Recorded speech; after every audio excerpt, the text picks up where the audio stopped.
परीक्षा नहीं हुई, लेकिन आज नहीं तो कल होगी। ये कोरोना महामारी आज नहीं तो कल जरूर खत्म होगी। स्कूल कॉलेजेस कभी ना खुलें, ऐसा नहीं होगा। अभ्यास करते रहोगे तो कोई पछतावा नहीं होगा।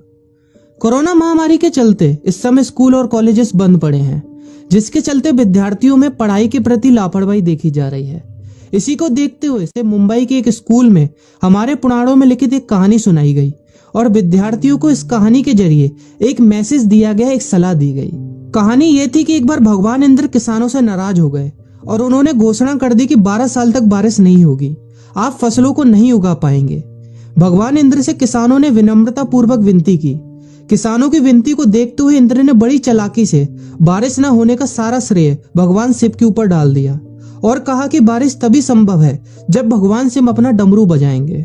लेकिन इंद्रदेव भगवान शिव के साथ पहले ही गुप्त रूप से चर्चा कर चुके थे और उनसे किसानों के साथ सहमत नहीं होने के लिए भी अनुरोध कर चुके थे।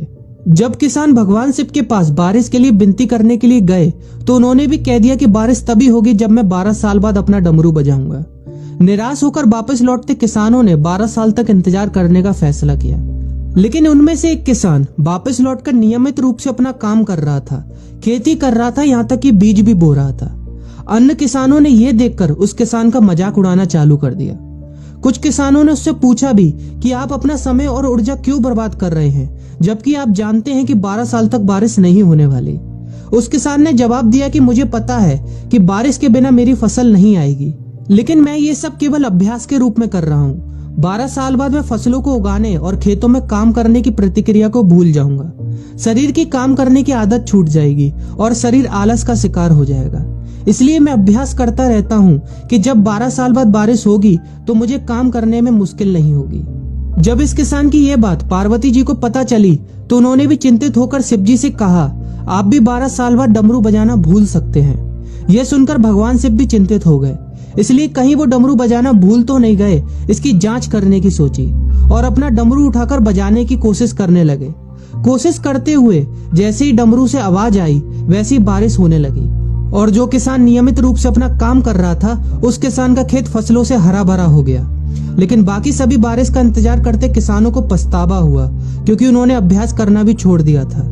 इसी तरह 2 सप्ताह बाद, 2 महीने बाद या 2 साल बाद लॉकडाउन समाप्त हो जाएगा। कोरोना महामारी भी खत्म हो जाएगी। इसे घूरने या इस महामारी के खत्म होने तक का इंतजार करने से बेहतर है कि आप जिस कक्षा में हैं या जिस अगली कक्षा में जाने वाले हैं उसका अध्ययन करें। पुस्तकों का अध्ययन करके अपने कौशल को तेज करें। आपके पास जो ज्ञान है उसे और बढ़ाएं। इस समय का इस्तेमाल करें और ये सोचें कि आप और भी बेहतर कैसे कर सकते हैं, क्योंकि डमरू कभी भी बच सकता है। इसलिए अभ्यास करते रहें। अभ्यास ही गुणवत्ता का सार है। अभ्यास ही है जो आपको किसी भी क्षेत्र में पूर्ण बनाता है। अगर आप अपनी पढ़ाई के प्रति लापरवाही छोड़कर अभ्यास करते रहेंगे तो जब काम करने का समय आएगा, जब भी परीक्षा देने का समय आएगा, तो आप हर चुनौती और अपने हर क्वेश्चन का जवाब देने के लिए तैयार रहेंगे। अपना ध्यान रखें और अपनों का ख्याल रखें।